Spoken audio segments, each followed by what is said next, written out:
Detroit. Wake the hell up, Detroit. Wake the hell up, Detroit. Oh, shit.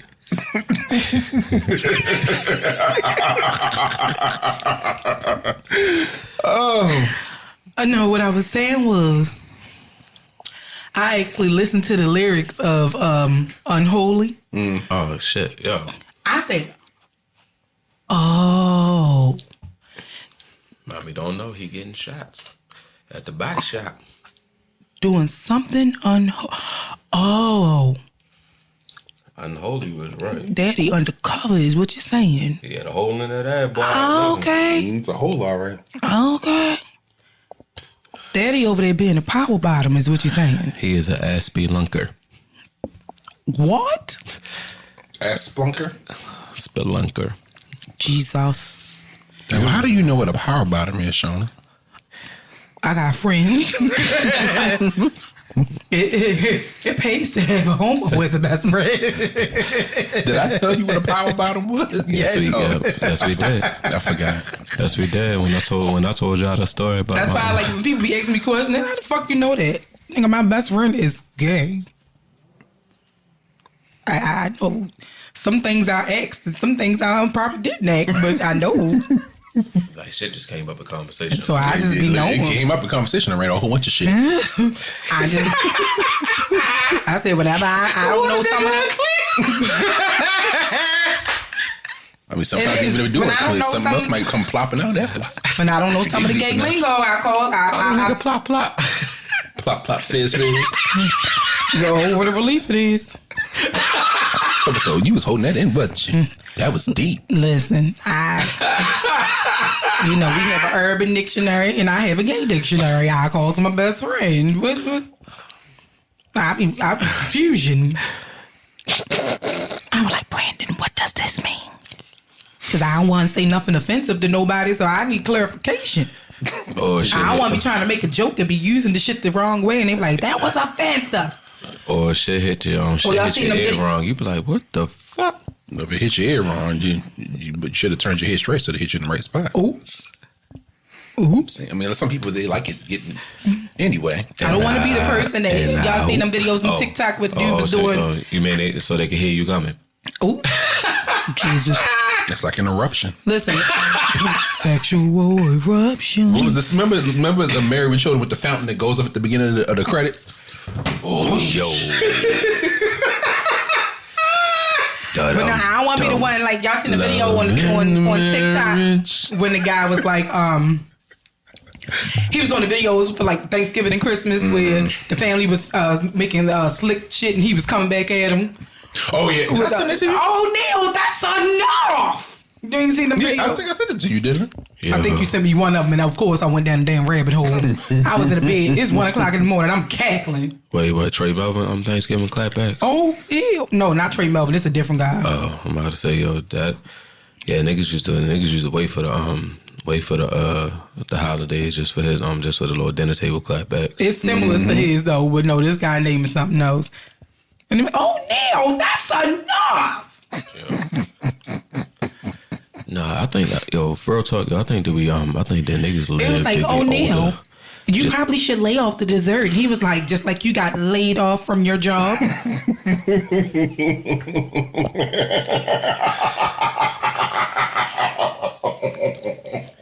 Nah, but real talk, yo. I mean, I feel like, yo, it's like once you reach that age where you ain't sitting at the kid table no more, then it's like you just sit around for the real conversation. Well, you already knew what the hell was being talked about, right, but you just couldn't put your 2 cents in. Now, then it's like nigga, your family looking at you like, who the fuck are you talking to? Who the fuck are you talking to? Bitch, I'm grown. Get the fuck out my face, Geraldine. Maybe if you stayed in your husband's face more, he wouldn't have left you for Shauna down the street now, would he? No, nigga, no. Talking about he ain't that boy's daddy. That was none of your business. He's a good man. He ain't that boy's daddy.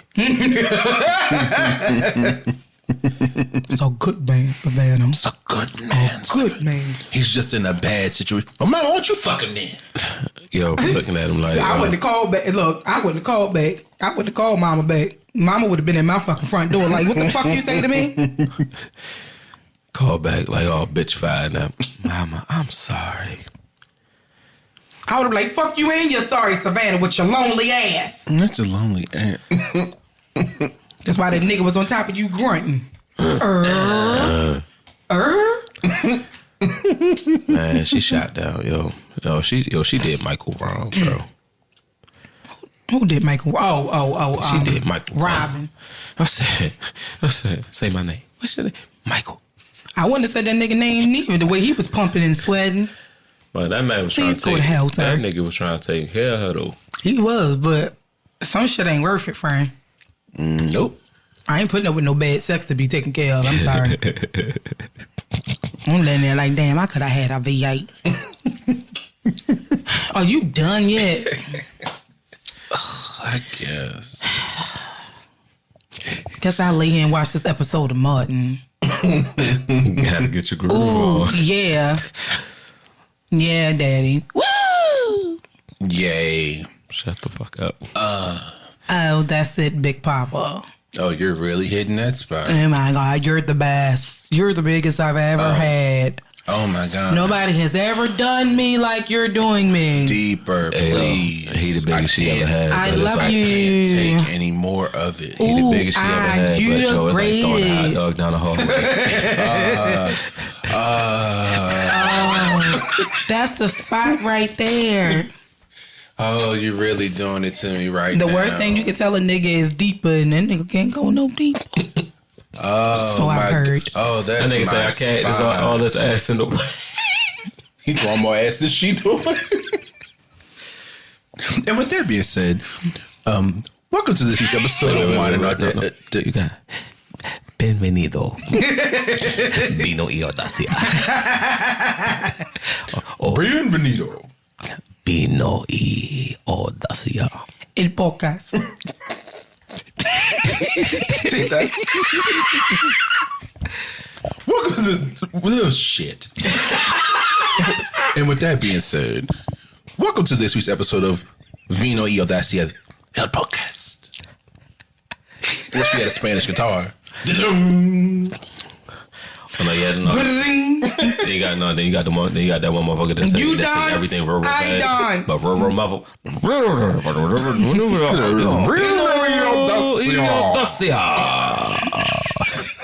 El podcast. So, yeah. Welcome to this week's episode of Wine and Audacity, the podcast. I'm your host, Brandon Sicard, and I'm joined by two of my favorite people in the world. How you feeling this week? Low key, I kind of miss these niggas. But you know, it's funny. No, it's funny. It's funny. It's like 2 weeks. It's like 2 weeks in a row, and it's like Like, you kind of expect to like. we've been niggas for 6 months. They got on me for not. No. And I'm then he saying, came it's back like- for 3 episodes, and we back to 2 of his favorite people at work. See how he do it. I appreciate I it. can't win for losing. No, it's like Negros. yo, are you bullshitting? Thank you for joining us this week. I'm done. Good night. Good fucking night. That's it. Yo, That's it. It's 8 minutes. We done already? No, All right, well, bullshit. Yo, let's cue the end music, y'all. Oh, I'm black is negro. El Negro. Los negros. In el biblioteca. El Negros. How y'all feeling this week?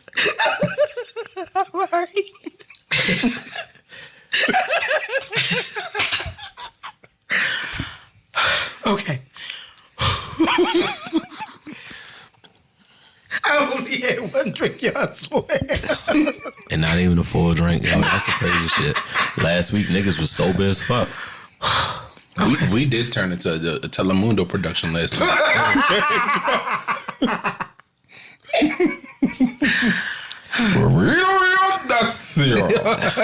El podcast. Telemundo Universal. No, you gotta say Mañana. Viva Miércoles.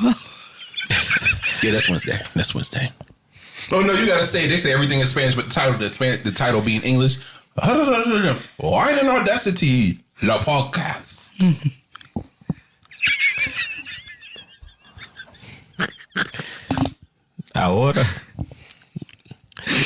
Son las. Soy boots. No, that's soy Dora. No. Dora boots. E-boots. Clearly, I wasn't watching Dora the Explorer because I was in college. So, okay. Can we get into the Dora been on since '95. This nigga said I wasn't watching Dora. Nigga, I was watching Ricky in Lee. college. I wasn't watching no fucking Dora the Explorer. Not my bigger own age.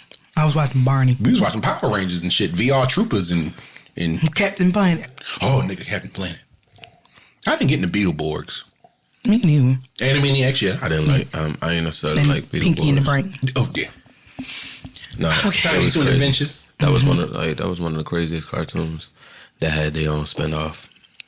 Animaniacs, and it was like spun off the Pinky in the Brain.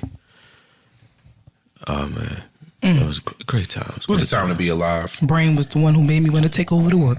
Y'all, I saw. He was the one that was insane though. He was. He was. I saw on Instagram, scrolling through my Explore page, and saw the intro for The Adventures of Pete and Pete. And I was like, my God. I say, yo. You know the theory was that little Pete wasn't really there.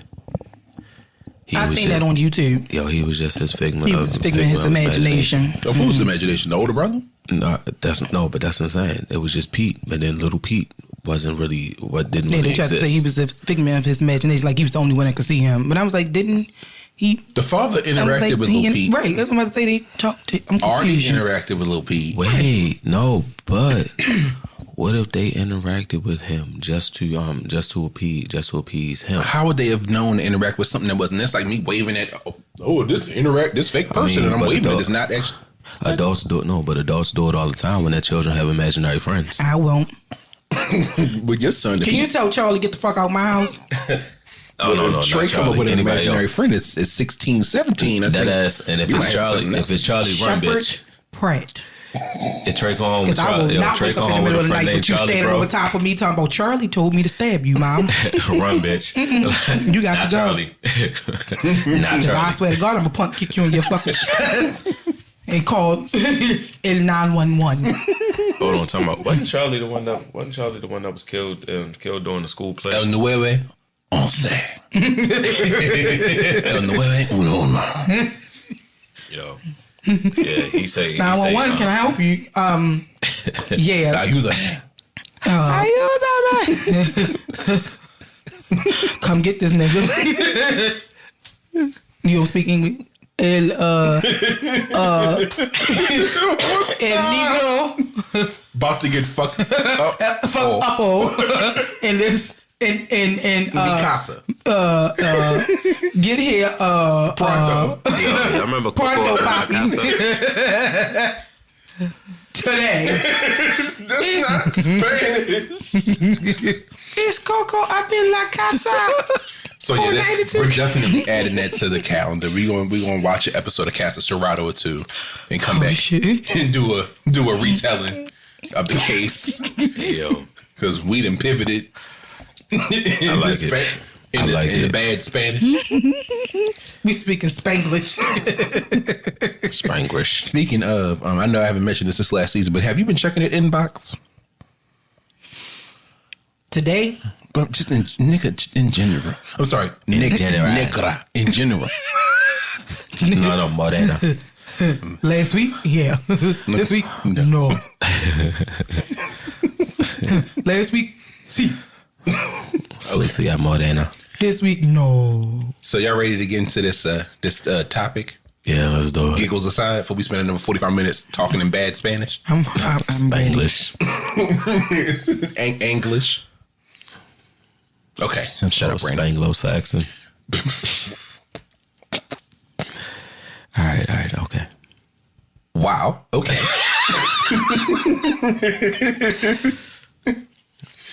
So, I guess I'll do a bit of a. Should I do a disclaimer before we start?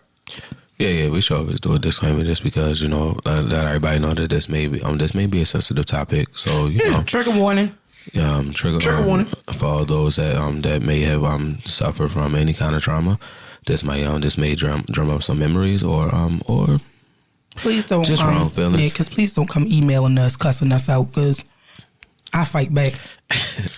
Jesus. So, yeah, but like them niggas said, and see, I'll fit that in there for y'all, since y'all missed it so much. This is going to be a bit of a heavier topic, but we're talking about, I guess not a true crime story of sorts, but it was an actual event that happened. So if you're not really in a place with everything going on in the world right now to hear something heavy, to hear another tale of injustice, to hear, about mistreatment of people, we now have 50 plus episodes of the podcast to listen to. Go ahead, slide down that list. Mm-hmm. Find a false title that tickles your fancy and go ahead and listen and laugh. Yeah, while you on vacation, like but they should be back to work by now. Like Mr. Earl's maybe reprise. that's just be us taking off extra week. With Mr. Earl's reprise, Sling Blade on the airbrush t-shirt. Are we bringing Mr. Earl into season 2? Nah. He might I'm pop just saying. He might pop up at some point. I'm sure at some point we might end up with somebody else and not Mr. Earl. Mr. Earl might make a second trying to reprise. provide people with a good time. That's all. What if Lori dumps Mr. Earl? Oh shit! Shit, Lori done Mr. Earl. He was a dumb bitch. No, Miss Pauline can't wait for that to happen. That's what y'all Charlene. That's what your stupid ass get. You was out here chasing that young bitch. Oh, because I would make you no fucking beans. Okay. My sciatica acting up, nigga. All right, I'm done.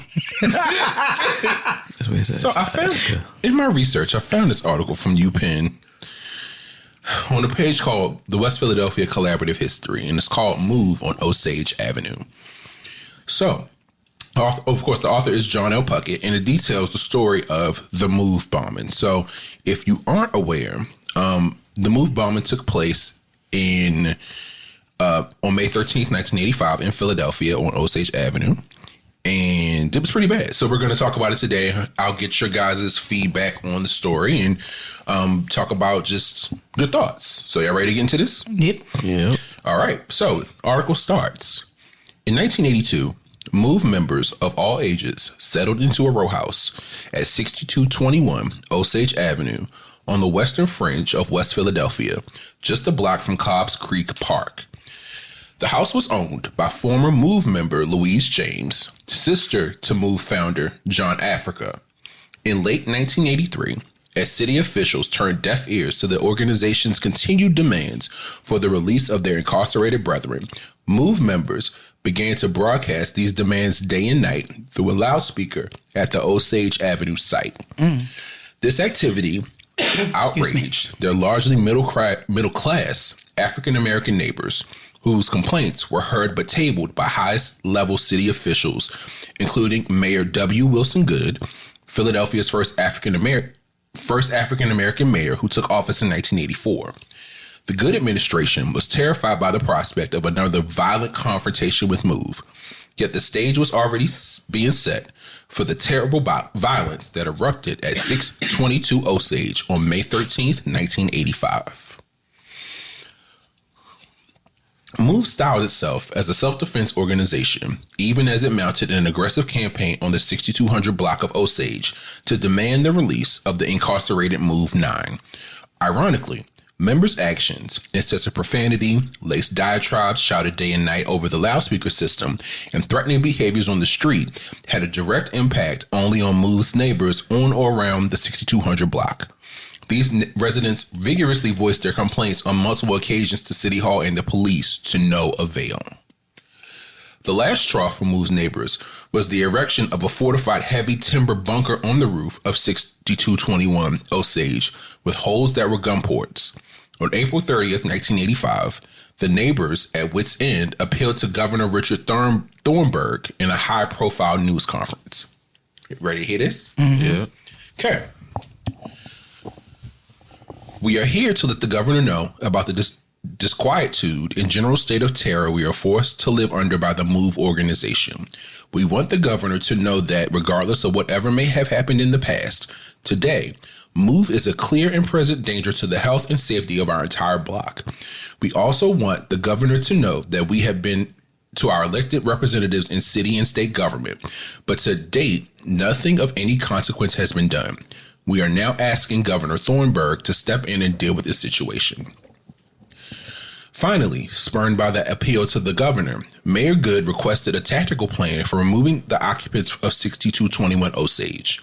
The city's district attorney, Ed Rendell, a future Philadelphia mayor and Pennsylvania governor, activated outstanding arrest warrants for 4 adults in the house, and the police had a court order to remove the children ages 7 to 13 who were illegally kept from attending school. This part of the plan called for taking the children into custody during their daily outing in Cobbs Creek Park. What the plan didn't call for was the intercession of local mediators who knew Move, the neighborhood, and the situation on the 6200 block. Later on the night of May 12th, Mother's Day, police evacuated the block and the houses on surrounding streets. Most of the 500 police officers on the scene took vantage points in nearby houses that afforded views of the front of 6221 Osage. A tactical team guarded the rear alleyway, which Move had barricaded at its property lines, and 2 teams were positioned to lay siege to 6221 through the walls of adjacent row houses. They wanted these people bad, y'all. That's crazy as shit. Wait, there's more. Oh, shit. At 6 a.m. the following morning, Police Commissioner Gregory Sambor yelled through a bullhorn, "Attention, Move. This is America. You have to abide by the laws of the United States." After reading the arrest warrants, he announced, "We do not wish to harm anyone. All occupants have 15 minutes to peacefully evacuate the premises and surrender. This is your only notice. The 15 minutes start now." Move did not stand down. That morning, a sustained gun battle broke out, and the police were outfitted with M16 semi-automatic rifles, Uzis, shotguns, 30s, and 22 250 sharpshooter rifles, a Browning automatic rifle, and a Thompson submachine gun. In the words of the Philadelphia Special Investigation Commission, which investigated the events of May 13th, the police fired over 10,000 rounds of ammunition in under 90 minutes at a row house containing children. High-pressure water hoses and tear gas canisters were also employed. If y'all have any commentary, feel free to hop in. I'm just listening right now. They gave police officers Uzis. This is a in lot. the mid-'80s. This wasn't last week. This was 1985. This is a lot. This is before we were born. Nigga. All right. Move's resistance lasted into the late afternoon. As nothing else was working, Mayor Good, who was not present at the scene at any time during the day or evening, authorized the release of a 2-pound satchel bomb composed of Tovex and C4 explosives from a state police helicopter onto the fortified bunker on top of 6221. According to the Move Commission, the fire which destroyed the Osage neighborhood was caused by a bomb which exploded on the roof of the Move house. The fire began milliseconds after the bomb blast when friction-heated metal fragments penetrated a gas can on the roof and ignited gasoline vapors. One disastrous decision begat another. Firefighters were on the scene throughout the day but took no immediate action. Police Commissioner Sambor and Fire Commissioner William C. Richmond had decided to let the fire burn as a tactical weapon to force the occupants from the house. Unfortunately, their communications were badly garbled, and the fire burned for more than an hour before the firefighters turned on their hoses. By this time, 6:32 p.m., the fire was out of control. Conventional firefighting failed, and by dawn the next morning, the 6200 block of Osage was obliterated. 61 houses laid in smoldering ruins, and 11 Move members, 6 adults and 5 children, lay dead in the rubble. Among the dead was John Africa, Move's founder, who had not been present at the 1978 shootout in Powelton Village and who had lived at other Move sites outside Philadelphia in the intervening years. In the gutted house, police only found 2 pistols, 2 shotguns, and a .22 caliber rifle, hardly a match for the military-style assault mounted by the police. They took them down like they was fucking Al-Qaeda. Yep. What the fuck? Yep. 2 Move members managed to escape the inferno. Ramona Africa, nee Ramona Johnson, an adult, and Birdie Africa, age 13, both of whom were badly burned.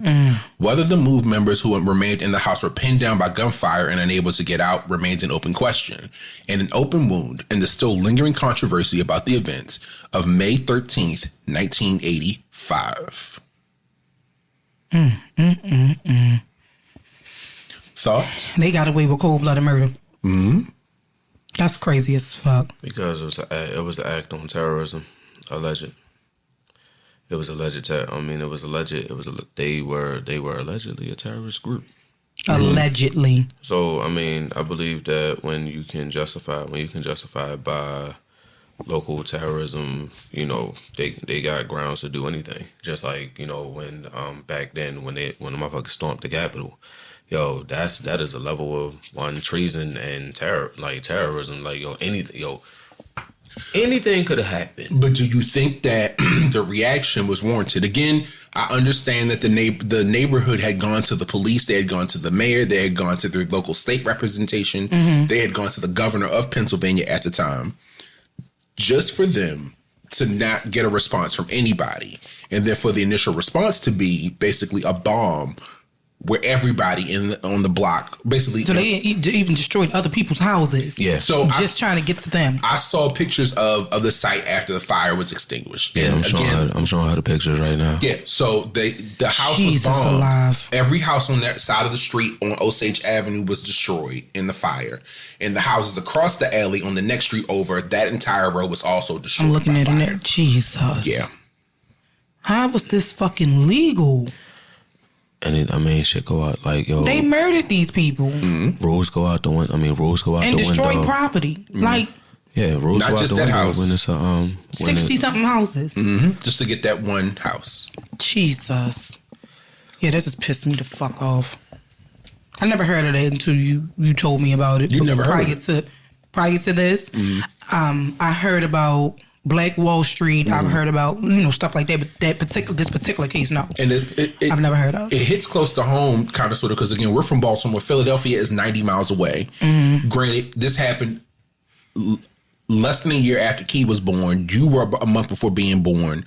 About 6 months before I was born and a few months before Aaron was born. So this, again, didn't happen in Baltimore, but it was close enough to where this could have happened in Cherry Hill. This could have happened in Park Heights. This could have happened anywhere. No, but think about it. Think about it like this. Like, all right. So, like I said, when the city determines that it's just like the last option or whatever. Just like during the era where motherfuckers was rioting at the Freddie Gray, like they had the National Guard walking through this motherfucker, like all up and down, waiting for somebody to trip. Yep. And it's crazy, it's crazy how blurred, not necessarily blurred lines go, but it's crazy how real quick you can be like, if they do this, then we're gonna do this. But then sometimes you force the hand, or you create the situation just to react. Like to my understanding, like they was just an organization that the neighbors didn't necessarily like in their neighborhood. But I'm sorry, like, bitch, I own this house. This is my house, and what I choose to do with my house is my business. And also, it goes from no response to 5 million times of a response that was needed, especially after children were discovered to be in the house. It's like, and y'all did it anyway. I ain't give a fuck who y'all killed. Yeah, y'all gonna kill the adults, the children, the rats, the roaches. Fire. Like, what the hell? You opened fire on this house. 10,000 pieces of rounds of ammunition leveled at one house. Like, you 10,000. You open fire in a residential neighborhood. Now I can understand that it was a and it some was a innocent shootout. people were hurt. Like, So the first article said that they evacuated the houses on that block and the block behind. Everybody but their houses. Yeah. Do you know how, motherfucker? So everybody in the neighborhood got a note. Hey, listen, this is what we gonna do this day. I need all of y'all. They probably didn't give them advance notice. It was like, y'all need to leave your houses now because we get taking care of this. Yeah. But to imagine having it happen and then seeing on the news, say you live at the end of the block, 10 row houses down. Oh, my house will be fine because they way up at the other end of the block, and then you come back, your whole house is gone. Yeah. Whole house. Houses behind on the other side of the alley are gone. Everything is just gone. And then it's like, unsuspecting. And I mean, honestly, I believe that they didn't even take into consideration that that could happen. Like, you weren't even thinking, about the aftermath after that. Like, what's going to happen after that, It's like, we got to get rid of this. We have to get rid of this house. And then you said that shit. Then you packed C4 among other shit. Like C4 itself. So your intention was always to kill them. It's not like you were trying to. C4 itself is like. It's not like you were trying to lure them out the house by throwing smoke bombs and shit in the fucking house. Your intention was to kill them. Right. Because because tear gas and fire hoses ain't work for you, fam. Like, what the fuck? You could have smoke bombed that house, and if it was that fucking serious, you know what I'm saying? If it was that serious, you could have smoked, but you chose not to. Yep. You chose to murder several people. I might have heard like adults and children. Yeah, I might have not heard the actual reason because I was looking at the pictures. Now, what was the problem with them being in this neighborhood? What they were doing was they moved into the house. I think it said 1983, and the article stated that they were blaring. The city of Philadelphia had arrested members of I think it was the Move 9, who were involved in an armed standoff back in 1978. Okay. In a different part of Philadelphia. They were arrested. They were in jail. The city wanted them released. Okay. So they built the fort. Did you see the fortified bunker on the roof in the pictures? Nah. Hold on. Let me pull all it we up. saying, nigga. All we saying was So this is the house before it was Shauna. This is the house before 6220. And that's what that is on the top right here. That's the here. fortified bunker on the top. Okay. It's made with timber, so it's made with wood. Mm-hmm. You saw how they covered the windows over. They covered on the first and second levels, and then they built the bunker on the roof. They were blaring via loudspeaker on the roof. We want the city to remove. They were going on release the Move 9. Mm-hmm. They were going on diatribes day and night. This was going on for years. all right. So so to my understanding, they were abiding by the Second Amendment, right?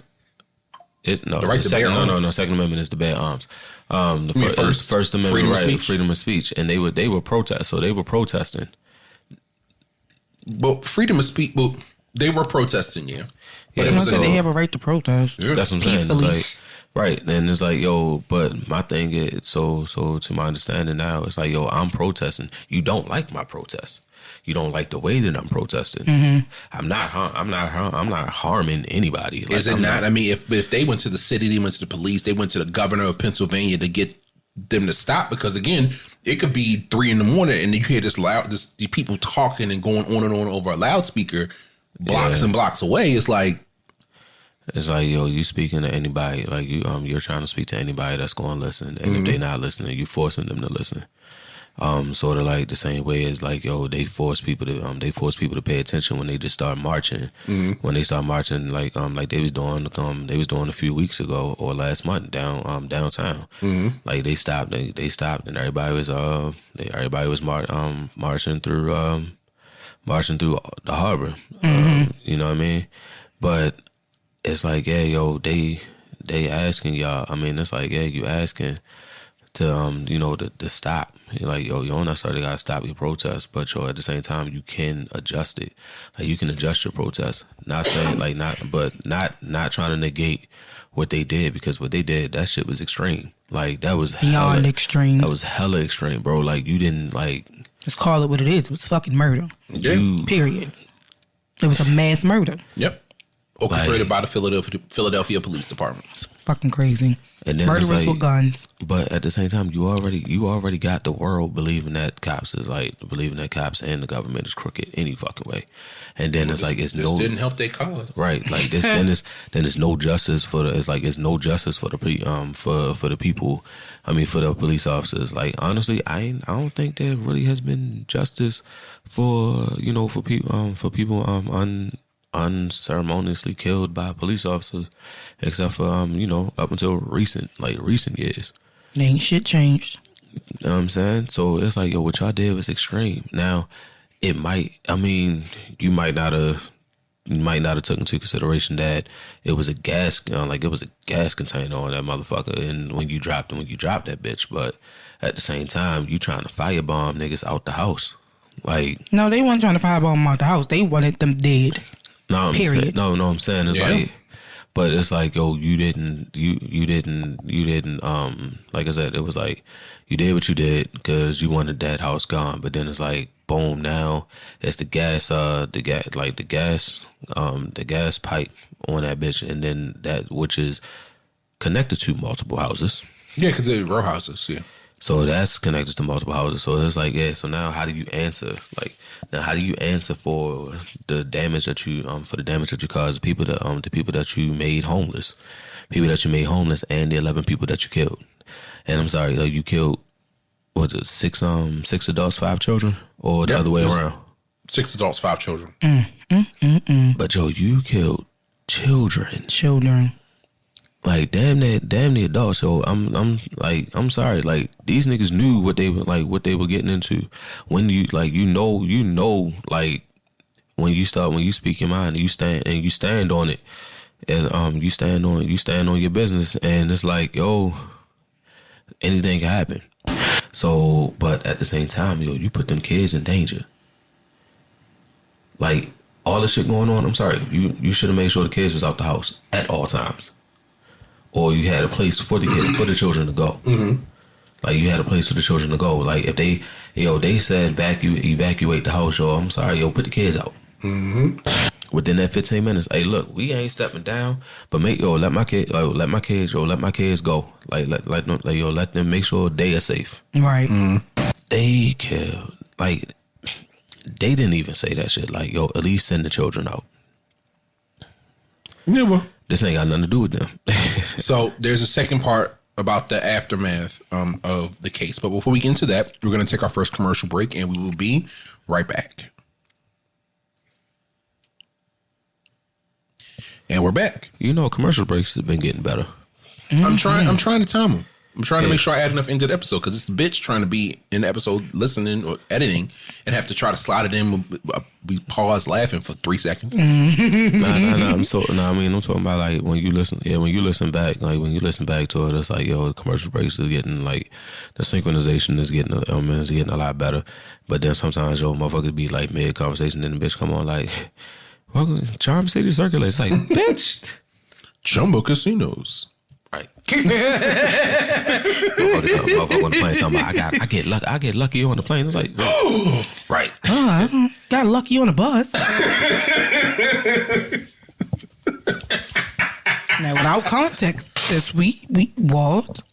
I mean, that don't sound too far-fetched for us to be talking in about. line at the bank. Huh? Right. Oh, y'all be fucking. Oh, that's what y'all was talking about. My bad. Casino. Oh, I need to see somebody about this dirty mind of mine. No. All right, so there's a second article on the same website from UPenn. Again, West Philadelphia Collaborative Histories. On the playgrounds where I spend most of my days. Chilling out, Max and Lex. When he said it the first time, yo, that shit just popped in my head, bro. Like, it's serious, bro. Shut up. The second article, also written by John L. Puckett, is entitled "The Long Shadow of the Move Fire," and it details the case and the story from the starting at the fire up until 2018. So this starts with a section titled "The Move Commission and Grand Jury Reports." Released on March 7th, 1986, an amazing year, by the way, the final report of the Philadelphia Special Investigation Commission, popularly known as the Move Commission, laid the blame for the May 13th, 1985 fire on both Move and the city officials, though venting most of this wrath on the decisions and non-decisions made by Mayor Wilson Goode, Managing Director Leo Brooks, Police Commissioner Gregory Sambor, and Fire Commissioner William Richmond, the official 4 of the Move debacle. In its 37-page report, the commission excoriated the city's policy of appeasement from the fall of 1984 to the spring of 1985, which conceded to the residents of 6221 Osage Avenue the continued right to exist above the law. The report stridently rebuked Mayor Goode on several occasions, his policy of non-confrontation and avoidance, his grossly negligent failure to call a hit on the operation on May 12th when he knew that children were in the house, his abdication of his responsibilities as a leader when after midday he permitted a clearly failed operation to continue which posed great risk to life and property. The 4 leaders, Goode, Brooks, Sambor, and Richmond, were all held responsible for the reckless, unconscionable bombing of the row house, with Sambor and Richmond singled out for their hasty, reckless, and irresponsible decisions to use the fire as a tactical weapon, that is, to let the fire burn. The commission fueled controversy in its conclusion, vigorously dissented by one member that police gunfire prevented some occupants of 6221 Osage from escaping from the burning house to the rear alley. A Philadelphia grand jury was impaneled in 1986 to determine if criminal charges should be brought against the 4 top city officials involved in the MOVE fire. The grand jury's investigation lasted 2 years. Its findings issued in a 297-page report in May of 1988. While the grand jury absolved Mayor Good and his top aides of criminal intent, the panel excoriated their behavior in withering terms. We do not exonerate the men responsible for this disaster.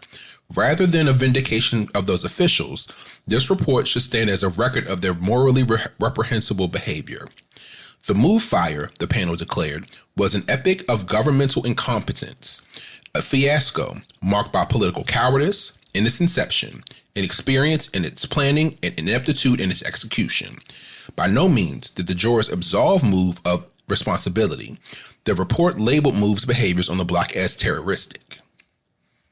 The Osage Avenue Reconstruction debacle. Oh, before we go into the next section, any thoughts about that first section? Nah, I mean, that's what we just said. It's like, yo, we're holding both parties accountable because, like I said about the, like you was telling me that they was blaring the shit all hours of the day. And I get that. It's very disturbing, but there's another way that could have been handled. Mm-hmm. It's like, yo, just adjust you could have just adjusted your protest. Mm-hmm. Like, you are in a residential neighborhood, and like I said, with the police, what I'm saying is the law could have handled it a different fucking way. Mm-hmm. Nobody should have had to die. True. And like I said, it's like, although it's like, yo, that's your house. That's your house and you can do what you want with your house. But like at some point, yo, everybody else ain't got I don't have to be a part of your shit though. Like I don't want you trying to free them or you want them to release them, all right, that's cool. I don't want to be part of that. Like I don't want to be a part of that. I don't know them. I don't know them. I don't really care. So, I'm worried about my own shit. So, yeah, like I said, you could have adjusted your protest. I'm not going to kill somebody because of their beliefs. You know what I'm saying? Yep. I don't agree with a lot of people's fucking beliefs. But I ain't going to murder you over it. Yeah, it ain't my, if, your plight, your plight or your blight, it's not my ministry, my dude. So... They could have just cut power to the house. True shit. They could have literally stormed the house. True shit. There were things that they could have done. Like, I agree with the report. MOVE may have been acting in a terroristic way by, bothering their neighbors and blaring things over a loudspeaker for several months. But at what point does the city step in and say, y'all did nothing about this for months? Yep. Mm-hmm. And then when you do something, y'all go from step 1 to step 5 million when you firebomb the entire block and the block behind it. It's like, yo, you tried to firebomb one house and one house turned into 60. And then when the bomb started, you let the house burn and let the fire spread from house. Never tried to save anybody. Shit. That's how we know it was intentional that you wanted to murder them, because at no point did you try to do any life-saving. Nope.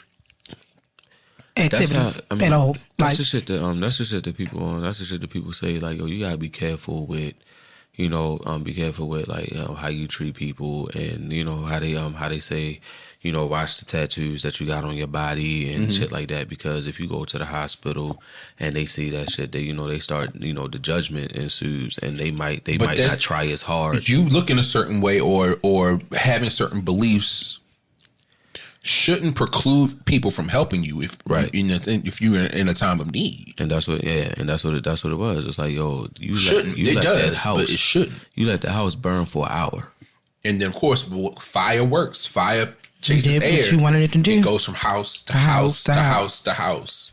Yo. So I believe when it started going to house, I was like, oh shit! All right, we gotta go. No, not after an hour. It don't take long for a fire to spread. So if you let it burn uncontrolled for an hour, it's spreading everywhere. All right. So next part of this, the Osage Avenue reconstruction debacle. So this happened after the fire.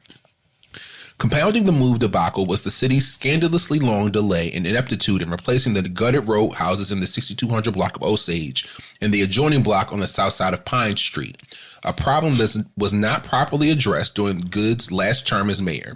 He was reelected by a slim margin over Republican Frank Rizzo in 1987 and remained unresolved during the mayoral tenures of Ed Rendell and John Street. So this happened in 1985, and this says it remained unresolved throughout 2000. That was Ed Rendell's mayoral tenure ended, and John Street, whose tenure ended in 2008.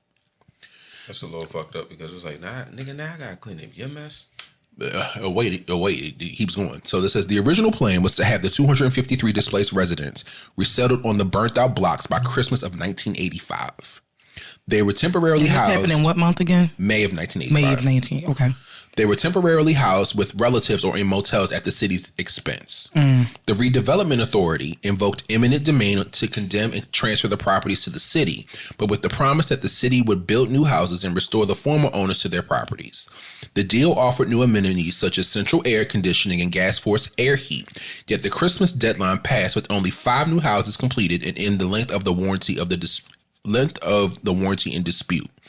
Excessive cost overruns beleaguered the construction project from the outset. The Philadelphia Inquirer tersely reported, rebuilding the houses started as a $4.9 million project. It ends up as an $8.27 million project. The destroyed houses had a market value in the range of $30,000. They are being replaced by houses costing in the range of $130,000. Mind you, this is the mid-'80s. That was $1 million, man. Damn sure was. $30,000 house being replaced by $130,000 house. Yep. So this says the houses that were rebuilt. So it was more. I'm sorry to cut you off, but it sounds like to me it was more to that. Like they didn't just bomb it simply because of them. They saw opportunity to gentrify. What it sounds like to me. Well. Yeah, because so just minor history, and again, Shauna, I know you listening. Hey, Sean, shout out to you. Send me a comment, or send us a comment. You can send it to me, and I'll share it with the podcast page. But I believe Cobbs Creek is still a predominantly black neighborhood in Philly. Okay, because it's West Philly, south of Market Street, right near Cobbs Creek Park. Okay, so I think it's west of University City. I think it's west of UPenn, but it's south of Market Street. So I think the area, well, of course, is more than likely partly gentrified now, but I think the area is still largely black. Okay. So Sean, correct me if I'm wrong with that. I'll bite it what Sean is saying.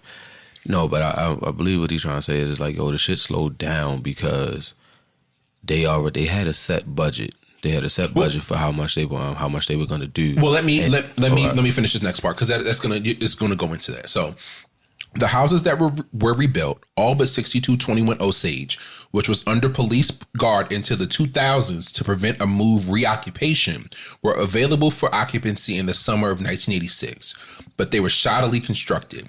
The city fired the first contractor, Edward Edwards, head of the Ebony Construction Company, who was eventually sent to prison for looting $130,000 in construction funds.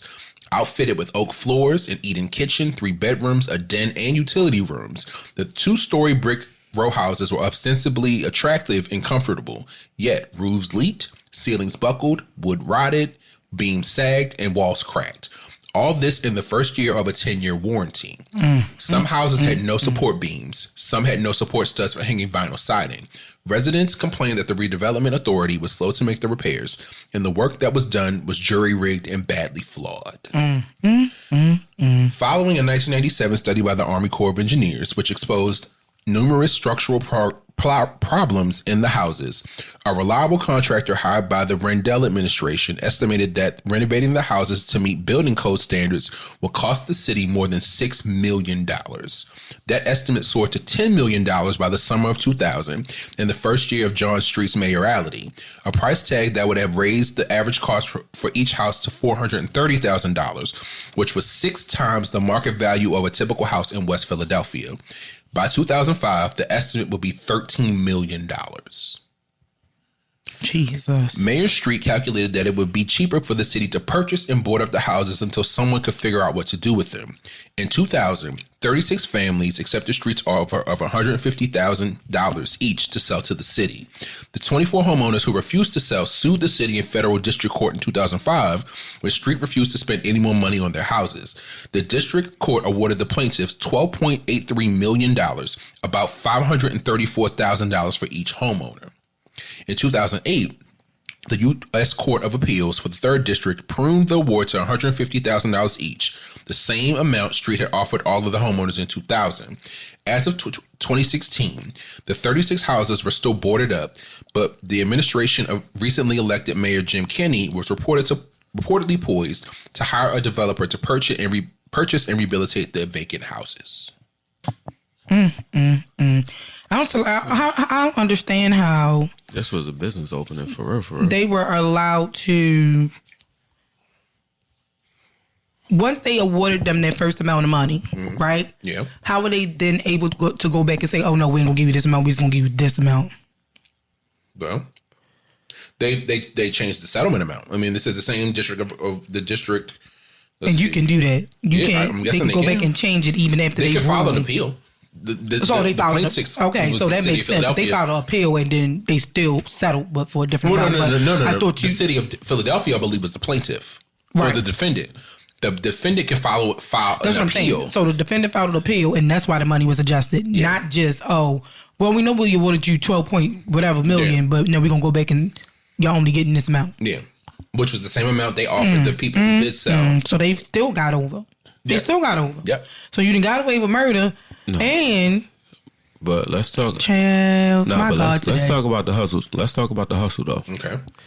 The dude was what? He was siphoning money. He was poorly building these houses. Like he was poorly building these houses, and he just took the money that was given to him. Yep. And it's he went to jail himself. Yeah, and then it's like, nigga, was it worth it? But it's crazy, but it's crazy that the government is like, this can't be, it's way too expensive to rebuild these houses. But it's like, nigga, this is a problem that y'all did. Yep.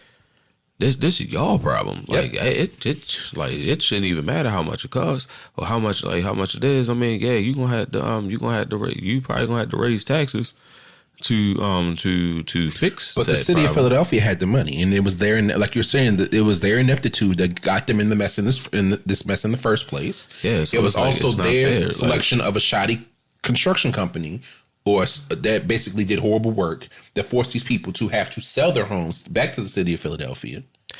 That sound like an enterprise and entity in Baltimore. That's a whole nother conversation. Right. We'll be in here for 4 hours talking about that. All right. That's a whole nother entity right there, bro. Yeah.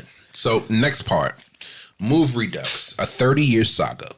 In the summer of 1979, Ramona Johnson, a senior political science major at Temple University who planned to go to law school, attended the trial of the Move Nine, who were charged with murdering James Ramp and wounding 3 other police officers and 4 firefighters in the 1978 Powelton Village melee. In the aftermath of the trial, Johnson, affiliated with Move, adopted the surname Africa and joined forces with John Africa in the spring of 1981 to become Move's Minister of Communications. In January of 1986, Ramona Johnson Africa, the lone adult survivor of the Move fire, stood trial in Philadelphia's Court of Common Pleas for aggravated assault, riot, and conspiracy. Her bail was set at $2.5 million. Africa was convicted and sentenced to 7 years at the Muncie, PA correctional facility in the north central part of the state. She could have had an earlier parole had she acceded to the parole board stipulations that she dissociate herself from Move. When she was released in 1992, coincidentally on May 13th, she told the press, "All I want to say is release all Move political prisoners." A civil suit originally filed by Ramona Africa in 1987 finally came to trial in federal district court in the spring of 1996, with subpoenas issued to the principal actors in the city government at the time of the fire. In the year preceding the trial, the federal judge had granted immunity to former Mayor W. Wilson Goode in civil court actions. Wow. a ruling that was upheld by the Third Circuit Court of Appeals. So again, he getting away with. Hell no. He can't be held liable for any fucking thing. Yeah. Of course not. That's crazy. Yeah. Of course not. He's white. The ruling did not apply to former Police Commissioner Sambor or former Fire Commissioner Richmond, nor did it apply to the city. So all of them was able to be named. Yeah, and they could be sued in civil court. Okay. Yes. Hey. Once again, the city was on trial. Incidents that have occurred since MOVE, said the Washington Post, such as the confrontation between federal agents and the Branch Davidian religious sect in Waco, Texas, which also ended in fiery deaths, and the videotaped beating of Rodney King by Los Angeles police officers, have cast the city's actions in more than a decade ago in a new, harder light. And since we can definitely hear your music on you. Y'all can? Oh, yes. Jesus. I'm sorry, y'all. My bad. Mm-hmm. So you slide that earpiece in your ear. I ain't think you. That's why I put it in. I ain't think y'all can hear yes, we can. I'm just get along. You so dumb. The April to June trial focused on the city's liability at the fire at 6221 Osage Avenue.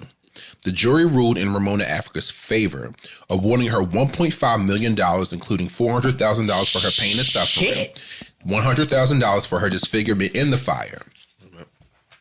Virtually all damages were to be paid by the city, with a fraction being charged to Sambor and Richmond. So she was the only survivor. Her and the 13-year-old. His name is Birdie Africa. Birdie Africa. Okay. Yes. Hold on, time out. What? What are you doing? So 1.5. That's 100. That's 1,500,000. 500,000. Plus 400,000. No, it was inclusive of. Including 100,000 for that her disfigurement and 400,000 for her pain and suffering. So all together was 1.5. Okay. I'm about to say, boy, like, Shauna, you just cleaned the fuck up right now. I'm about to say all together that would have been $2 million. No, it's still 1.5. But it's only one. If it was like that, but it was included. The 500,000 was included. Yeah, so 1.5 million. 1.5. Correct. So virtually all damages were to be paid by the city, with a fraction being charged to Sambor and Richmond, $1 a week for the next 11 years, an amount obviously more symbolic than significant. $1 a week for the next 11 years. 11 years. So it's 360. 52 weeks a year. 52 weeks a year. So it's $52 a year for the next 11 years. So that's like 600 some odd dollars. Fuck out of here. I was counting days. I wasn't counting weeks. $572 per person. Man, listen. Wait, how many people she had on? She racking up from? 2 people. So the money came from the city, but that's like $1,100. The 5 something came from the police commissioner and the fire commissioner. Yeah, $572 each. Boy, suck my ass. Fuck out of here. That wasn't enough. That same summer, however, a federal judge rescinded the judgment on Sambor and Richmond, ruling that as city employees enacting their public responsibilities on May 13, 1985, they were entitled to immunity. In September of 1998, the Third Circuit Court of Appeals rejected the city's appeal in the case and simultaneously rejected Ramona Africa's appeal to reinstate the judgments against Sambor and Richmond. Of course. Double jeopardy? No. Oh, right. They just rejected it. After the fire, the members of the MOVE organization settled into a house on South 56th Street where they maintained a low profile for several years. In 1991, they relocated their headquarters to 2 Victorian twins in the 4500 block of King Sessing Avenue in the Spruce Hill neighborhood a few blocks west of Clark Park. About 20 adult members were involved. Their practical and spiritual leader was Alberta Wicker Africa, who was once married to John Africa. When she negotiated with realtors, she used her given name, Wicker, and covered her dreadlocks with a scarf. The city had recently settled a wrongful death lawsuit with MOVE with a payout of $2.5 million, from which Alberta Africa drew $256,500 to buy the King Sessing twins. As MOVE members refused to enroll their children in a school, a city-appointed mediator, Ernest Jones of the Urban Affairs Coalition, arranged for the city to pay $30,000 to $40,000 a year for a home tutoring program for MOVE children. So they didn't want to put them in public school. Operated under the supervision of the school district, so the Philadelphia School District. Okay. Hell no. They know them kids would have got fucked up. Why would they have gotten fucked? That doesn't make any sense. I'm just saying, like, but I mean people they feel take kids because they learn. Hate is learned. You're not born. Not necessarily that. Hating and I feel as though. But again, so if they hear their parents talking bad about this. I get is what I'm thinking is what he's trying to say. Like, yo, if they hear their parents talking negatively about this, and this, and this, and then they know that these kids are associated with that because their last name is Africa. Yeah. Also, they could very well bully them, pick on them, and all that. You know what I'm saying? I mean, not just shit like that. I mean, not just the children bullying them, but also like your teachers like purposely fucking them in academically. Or I was about to say, on the other hand, to me, it sounds as if because they didn't believe in the education their schools were providing, so they would prefer for them not to go to public schools because they can't control what the children are being taught. And the government got it out for anybody that's involved with MOVE. Do they still now, you think? Are there any? Well, let me finish. Oh, okay. So, but before I get to the next part, let's take another commercial break. Okay. We have 3. Trying to time them right. Let's take another commercial break and we'll be right back. And we back. So, moving on. Some 15 years later, a Philadelphia Inquirer reported on a mellower move. MOVE today has about 36 members, ranging in age from those in their late 50s to young children, the great-grandchildren of some original members. Most are African American, a few are white, while a few MOVE members own their own homes in Cherry Hill and elsewhere in West Philadelphia. Most live communally in both units of a large, well-kept gray stone 3-story Victorian twin. Significantly, MOVE's neighbors seem to have no complaints. Yet for all its relative mellowness, MOVE remains a radical organization dedicated to now to 2 campaigns: the release of the long incarcerated MOVE 9 and the release of the imprisoned radio journalist Mumia Abu-Jamal. Is this so this is currently? Yes. Okay. Well, again, this was as of 2018. As of 2018, okay. From 1982 to 2001, Abu-Jamal, a friend to MOVE, sat on death row in a Pennsylvania prison, convicted of murdering a white Philadelphia police officer, David Faulkner. A federal district judge commuted... That name sounds familiar. I feel like I heard about that. A federal district judge commuted Abu-Jamal's sentence to life imprisonment in 2001, a ruling that was upheld by the Third Circuit Court of Appeals in 2008 and again in 2010 following a review ordered by the U.S. Supreme Court. I did hear about that case as soon as Abu-Jamal. I remember that case. Okay. From the moment of his death sentence, Abu-Jamal's imprisonment was protested internationally. MOVE's support of his cause drew international attention to the plight of the MOVE 9, 7 of whom remained in prison at the time of this writing, article was written back in 2018. Okay. With parole awaiting realistic hope. 2 of the original 9, Merle Africa and Phil Africa, died in prison. Undaunted, Ramona Africa, MOVE's highly visible, fierce, demonstrative spokesperson, speaks in multiple venues every year to boisterously yet peacefully call for the liberation of these political prisoners. Wow. Yeah, I remember that name. I remember that case. That case was on the news. It was a big deal. They was happy, of course, that he got found guilty because not only did he murder a white man, but he murdered a white police officer. So, and they didn't feel like it was justified. They felt like the officer was innocent. And he very well may have been. We don't know. And I'm not trying to justify his murder or anything, but I'm certain it was based on, of course, their beliefs or whatever. So my question is, would they be considered a cult? No, I don't think they're a cult. No, I mean, they would be considered what they just called them, a radical organization. Okay. So I have a couple of more recent articles. Okay. From 2023. Okay. This was made it to Philadelphia News, Channel 3, CBS News Philadelphia's website. And the article is entitled, Africa Family Member Buys Home 38 Years After PPD Bombing. Saturday marks 38 years since the police bombing of the MOVE Black Liberation Organization in West Philadelphia. And now a positive development has come for those who were affected. It's a celebration nearly 4 decades in the making. Mike Africa Jr. bought 6221 Osage Avenue near Cobb's Creek. We have gone through so much restoring the legacies of not just revolutionaries, but of our family, Africa Jr. said. In the 1980s, several members of MOVE lived there. The home also served as the group's headquarters. On May 13th, 1985, the Philadelphia Police Department dropped a bomb on the home, killing 11 people and leaving 250 people homeless. 5 children were amongst the 11 people killed, causing a fire that spread to over 60 row homes. The mayor at the time, Wilson Goode, ordered the bombing after a confrontation ensued between the Philadelphia police and MOVE. This is a photo taken the day of the bombing in May of 1985. Yeah, I just think y'all just seen that shit. No, that's crazy. Yeah. Africa's aunt owned the home at the time of the bombing. He recalled a conversation they had years earlier. She said, "That house belonged to my family, not the city. That house was mine before MOVE, and it was supposed to be mine since MOVE." According to MOVE, of the more than 60 homes that were destroyed, 6221 was the only one not turned to its original owners. "We got a lot of stuff taken away from us that we don't get back, and this is a new chapter.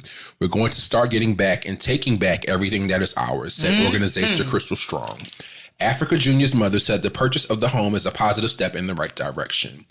"It is a huge undertaking, and it's a huge victory because people need to see this. People who are seen as the bottom class, they need to see that you can fight," said Debbie Africa. Now, with 6221 back in the Africa family, nearly all of the homes that were bombed have been rebuilt and sold. And now, Africa Jr. says it's time to also rebuild the community. "I think the community should work together and be a happy community that can enjoy each other's company and work together and help each other," said Africa Jr. This new movement is called Reclaiming Osage, where neighbors will define their community. "The block is really quiet. I'm happy that Mike got his house back. It means a lot to him and his family," said neighbor Chris Mansfield. So that was May 13th, 2023. And final article, let's see. This is from NBC 10 Philadelphia. Well, Philadelphia's NBC affiliate, NBC 10. And this is from an article published on October 13th, 2023, written by Sharice Lynch, entitled "Philadelphia Unveils New Educational Exhibit About the 1985 MOVE Bombing." Decades after police ordered the bombing of a home in 1985 that killed 5 children and 6 adults, the city of Philadelphia is looking to honor the victims and highlight the history of the MOVE bombing in a different way. It wasn't until 2022 that the city acknowledged that the bombing was not an accident and it was homicide. Excuse me. Yeah, so it took them, 36 years, 37 years. Fuck out of here. It made me mad, yo. On Tuesday, in a news release, the city revealed a new exhibit entitled Remembering MOVE, May 13th, 1985, about the history of the 1985 bombing on Osage Avenue. The permanent exhibit was created by the Office of Arts, Culture, and the Creative Economy, using documentary, photography, and other resources to show the history of the MOVE bombing. The exhibit features more than 120 public documents, including reports, news articles, videos, books, and biographies. The sources include the Charles L. Blockson Afro-American Collection, Temple University Libraries, the Special Collections Research Center, Temple University Libraries, the Atwater Kent Collection at Drexel University, the City of Philadelphia Department of Records, City Archives, the Jubilee School, and the Philadelphia Inquirer. My hope is that Remembering MOVE will inspire civic dialogue about Philadelphia's controversial past and strive to prevent a tragedy from happening again, Philadelphia Mayor Jim Kenney said in a news release. And now go back a year to October 13th of 2022. Also on NBC 10's website, Philadelphia's NBC affiliate. This article is entitled, "Nearly 40 Years Later, Death of MOVE Bombing Victims Ruled Homicide." And this was published, it was written by Rudy Chinchilla, and it was published on October 13, 2022. The death of 5 children and 6 adults when Philadelphia officials infamously ordered the bombing of a home in 1985 was not accidental, but instead homicide, the city now acknowledges. The death certificates of the 11 victims of the MOVE bombing have now been amended, having for decades prior indicated that their deaths were accidental. The move was approved by the Pennsylvania Department of Health after the Philadelphia Medical Examiner's Office asked for the change following a request for review of the cases by the city health commissioner. Acting medical examiner Dr. Chu reviewed the cases and agreed with the independent report about the need for a change and submitted the amendments to the state within a few days of the report's release. A spokeswoman for Philadelphia Mayor Jim Kenney confirmed Thursday to NBC 10, referencing a report released in June, which recommended that all 11 victims' causes of death be ruled homicides, not accidents. The Philadelphia Inquirer was first to report the amended death certificates, noting that the manner of death had now been changed to homicidal violence. The move is the latest step Philadelphia has taken to atone for one of the darkest days in its history, with the bombing and subsequent handling of the victims' remains for years proving a source of controversy and sorrow. On May 13, 1985, the city of Philadelphia ordered the bombing of a home housing members of the revolutionary Back to Nature group in the Cobbs Creek neighborhood, following a standoff and shootout with police. The bombing culminated with the city block going up in flames. Last year, MOVE members learned that decades ago, the city medical examiner gave human remains from the bombing site to Penn Museum for identification, sparking protests and outrage. Former Health Commissioner Thomas Farley later revealed that he had ordered the remains, thought to be bone fragments, cremated in 2017. However, the remains were not destroyed at all. A subordinate of Farley's in 2017 decided not to follow the commissioner's orders and save the remains, a lawyer involved with the family of the victim said. The ordeal led to Farley's ouster. Some of the remains were eventually returned to the other members of the Africa family. In August, the city returned the remains of 2 child victims of the bombing to their brother. So, that's the last piece. And what are your thoughts on the aftermath of the MOVE bombing? I mean, it's like it's like vindication. Like, yo, you think it is? I mean, just getting it changed from an accident to a murder. But that's the only vindication part that I see. No, but that's what I'm saying. But nothing still wasn't fucking done. Nobody is being held accountable. Yeah, no, that's what I know. But that's what I said. That's why I said it's like vindication. But it's like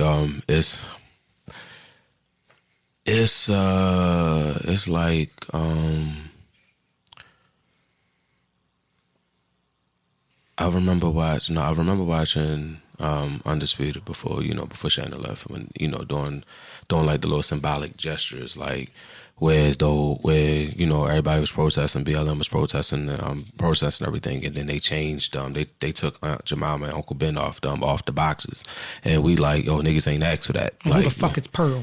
Like, but Pearl Millen company. But like what I'm getting at is, it's like, yo, it's a symbolic gesture that nobody nobody's asking. That was something that they did. Nobody asked you to do that. Right. Do some shit we asked for. We were looking for change in legislation and all that. Just like with this, just like, yo, people are looking for justice, and like you said, somebody being held accountable for what was going on or what happened, everything that happened. We still don't have nobody held accountable, and then the people that we did try to hold accountable, you did, but then reversed it, and then rejected it, rejected any inkling, any way or any way of trying to charge them again, or trying to find go somewhere else and charge them within the state of Philadelphia. Yeah, I was like, nah, fuck that. We did what we did. I mean, everything that happened, you don't need, like, yo, it's over with. Like, it's over with because I said it's over with. Mm-hmm. And now you're ruling it. You just changed the ruling on it, but there's no conviction. Mm-hmm. Like, there's no conviction. There's nobody going to jail, serving time for this. And the mayor was granted immunity by federal court. Yo, and he ordered the shit. Mm-hmm. Basically everybody involved was granted immunity. The fire chief. Is that mayor still alive? I don't know. I can check. The fire chief was granted immunity. Mm-hmm. The police chief was granted immunity. I was about to say immunity because they were doing their job. Air Right. quotes. Right. Yeah, they were just doing their job.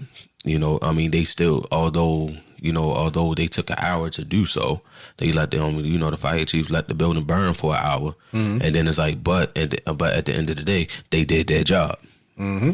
He was doing like everything else that shit happened in the line of duty. All that shit happened in the line of duty. Mm-hmm. So Wilson Good, again, he was Philadelphia's first black mayor. He is also still alive. He is 85 years old. Wait a minute, the mayor was black? Yeah. Are you fucking kidding me? Yeah. Somehow. Sir, I hope you stub your baby toe. Yep. former mayor of Philadelphia and the first African American to hold that office. Fuck out of here. He look like a tap dancing ass nigga. Fuck you. That makes What a lot the of sense fuck? now. Doesn't make a lot of sense. Does it add context? Oh, tap dancing ass nigga. It's just like that that black judge that convicted that didn't convict that white police officer, and everybody hugged her and was like, I'm so sorry. I'm sorry. Oh, when no, she got convicted, but they was hugging her after the one that killed the guy who was in his fucking apartment, and she claimed she went to the wrong apartment. Yeah, and the fucking judge came down there and hugged her. The fucking bailiff fixing her hair. Are y'all fucking crazy? But like I said, now y'all might as well fucking go paint y'all faces and start tap dancing. Are y'all kidding me? Now I would explain, but no. And it ain't even the fact that this woman was right. It's the fact that she it. fucking unjustly murdered some fucking body, and y'all are treating her better than y'all showing more empathy to her than y'all showing to the victim's family. Are you fucking serious? Case in point. That just made my big toe itch. I'm sorry. I apologize for that, but that's all. That's what this sounds like to me. It's like, yo, you. He was trying to appease the man. You said that these niggas was doing their job. Like, although they let the fire burn, but they put out the fire. And everything else that ensued, it just happened. It just happened in the line of duty. This wasn't our intentions. Yes, the fuck it was. You knew. No. I do believe that leveling the block, burning down the block wasn't their intention. But know what the fuck they thought C4 was going to do? Put a hole in the wall? No, I'm saying it's like military fucking weapons. Y'all y'all went to destroy and kill. Yeah, no. I'm not taking from that. Like, I ain't taking from that. What I'm saying is they didn't like I said, they didn't anticipate the gas pipe to be on top of that roof. They was just trying to hit that bunker. And they didn't anticipate the gas pipe being on top of the roof, which, like I said, a gas pipe goes through multiple that whole fucking neighborhood.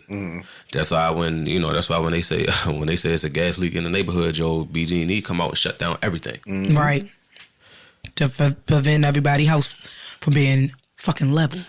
Yeah, so that's what it is. I mean, but like I believe that the intention was to get them, but they didn't have intentions on that shit.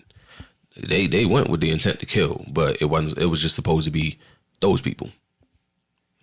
Not other people.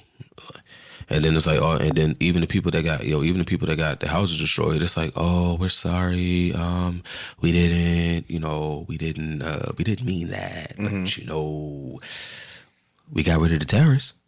You know what I'm saying? Like, it's like, like I said, slight vindication. All that shit. The shit was changed to a murder versus accidental. But there wasn't nothing accidental about that shit. But somebody should be in jail. You accidentally leave the stove on. You accidentally leave the door unlocked. Back into somebody's car. You don't accidentally murder. You don't accidentally murder 11 people, including 5 fucking children. And then burn down 60 fucking houses. And then when you do rebuild the houses, you do a shitty job and the shit is collapsing around them. Ain't nothing accidental about that. Oh yeah, that shitty job, that shitty build was that shit was intentional as fuck. But that's what they were saving money. They were lining pockets, and they did the shittiest job that they can do to keep the most money in their pockets. And then the three people involved, like the three ringleaders involved. These motherfuckers got immunity. Sons of bitches. Like, can't nobody even touch them.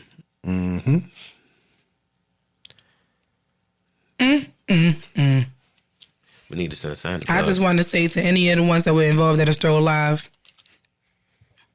fuck you. I hope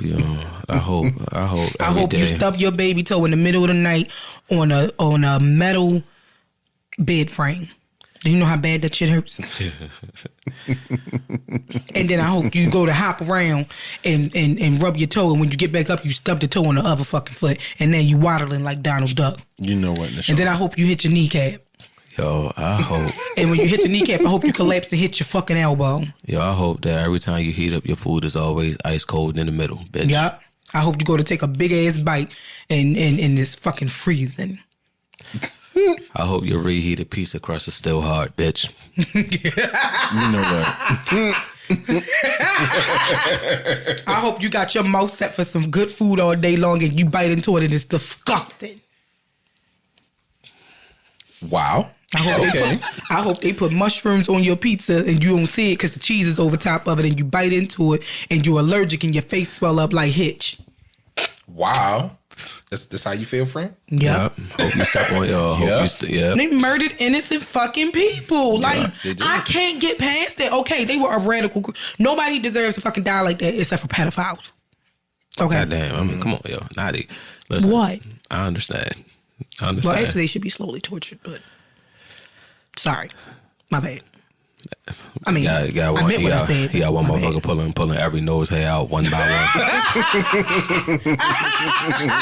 Now, at the same time, somebody is pulling out their eyebrow hair. Oh, baby. Listen.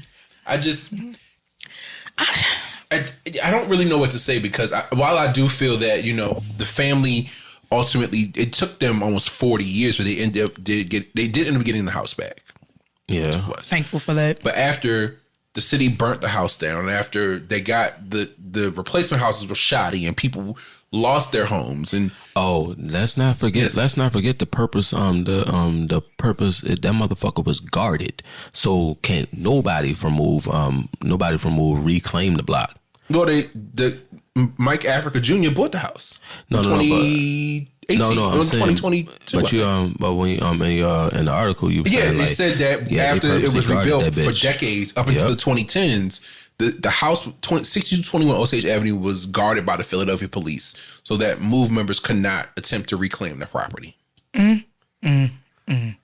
That's another thing that's crazy to me. Like, yo, what is? You still put the, you know how much money that shit takes to guard this shit, bro? Like, wasting the city's overtime, you sons of bitches.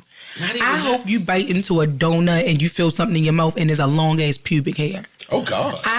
I'm just fucking I'm pissed off. I'm pissed off. What the fuck, shit. y'all? I can't. I shan't. I won't. Like, what the fuck? Yeah. Damn, yo. Wow, yo. Just wow. Wow. And then looking at the pictures, it's like, God, it's like, damn. Yo, it's them pictures was heartbreaking. Mm-hmm. Yo, honestly, yo, them and like the ruins look like shit. The ruins look like most of the places downtown. You know what I'm saying? I hope all of those involved get up to go to the bathroom in the middle of the night. And they pass a kidney stone. And when they walk past the mirror, all of a sudden, they hear, "Get out!"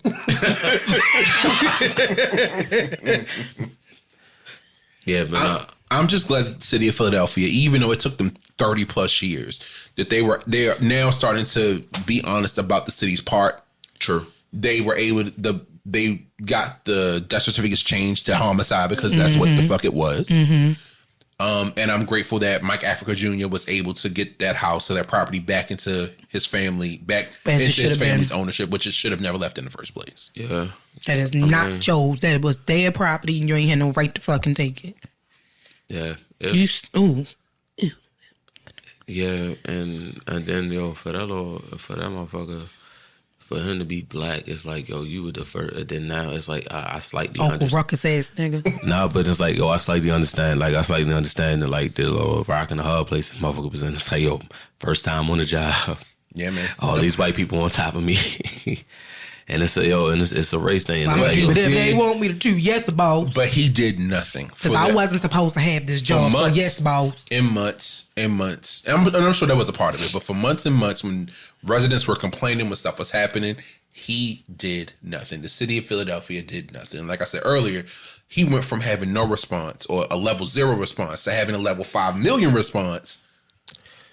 And it come off real fucked up, yo. It does. It's like, yo, your bitch ass wasn't saying shit before. Oh, all of a sudden now you want to say something now, bitch? Nah, you want to talk about mothers, right? Don't say nothing now with your mute ass. Shut up. So, y'all want to wrap the episode here? Are you in the mood to do questions? I don't think this episode really calls for Q&A. I was going to try to do something to make us feel better, but yeah, You good with no questions this episode? That's fine. I mean, I'm cool. Like, I'm cool with talking about like, yo, how she said she bite into a donut.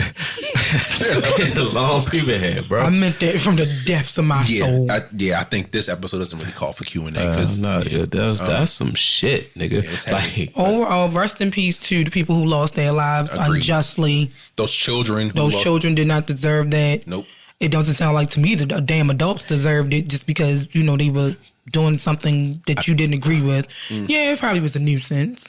You know, yelling over, because I'd be the one yelling out the window, y'all shut the fuck up, I'm trying to sleep. Yeah. So I get it. But it did not justify them being murdered. Like, what the fuck?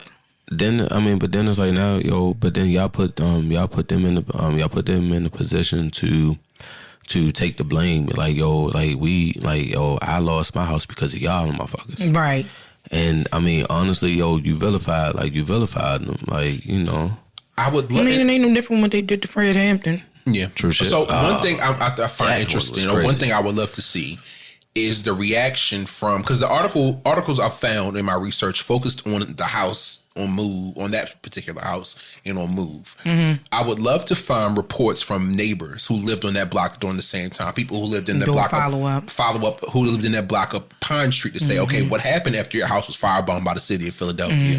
Yeah, they offered you a settlement. Yeah, they did this, they did that. But what did your life turn out like? Even though you were being, terrorized by Move. That's fucked up. But then you lost your house, you lost your property, you lost baby pictures, you lost all of your belongings in 1985. And all that. Yeah, and you essentially had to start over from scratch. And then they built your house back. And it was shoddy. Easy ass $130,000. You walked away with $150,000 to say, sorry. Our bad.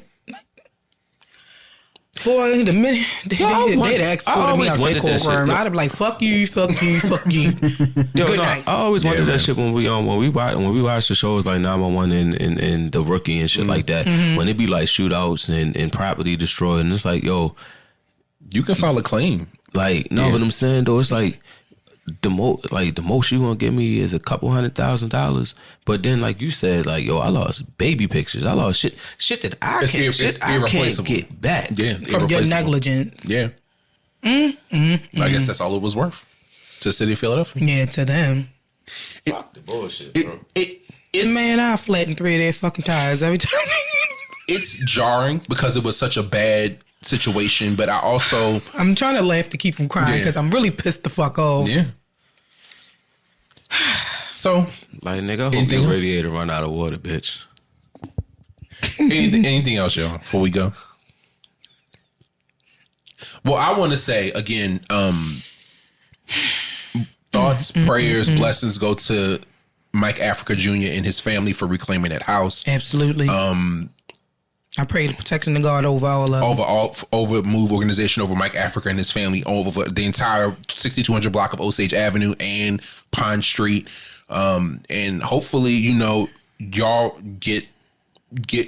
are able to find peace. Because I couldn't imagine having my family, like, imagine our family going through, our respective families going through this the year before we were born. Us being born in the midst of this, and then you're displaced and don't have a place to live, and you jumping from house to house to motel to relative to, like, yeah, it's a lot. I would say, hopefully, like they said, this is a step in the right direction. Yes. Step in the right direction for you, and trying to restore the history, and just keep telling the story. Yeah. Like, you keep telling the story. You keep telling the story, so everybody knows that y'all were victims of corrupt government. They made horrible decision after horrible decision after horrible decision, and it unfortunately it resulted in loss of life and property for people.